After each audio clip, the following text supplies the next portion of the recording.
So I'm going to be showing you guys the different types of returns. So first we have just the closed order return. So if we go to orders and then closed orders, you can see all your transactions for that day. So you'll find that order and then it'll bring it up.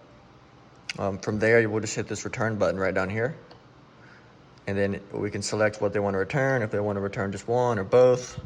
And then we have to select a reason, just return, okay? From there, you'll update it. Then it's all gonna go red. Now, instead of the pay button, it says refund. So you can just hit refund. They paid cash, so we'll just do cash. And I don't need a receipt, so no thanks. So that's the first way to do that. So the difference between just using this return button and scanning the items compared to opening up the actual order is that if you open up this order, you can return on card and the card does not have to be present. But if the customer's right there and you just want to quickly return it and they have their card with them, you can just use this return once you scan the items.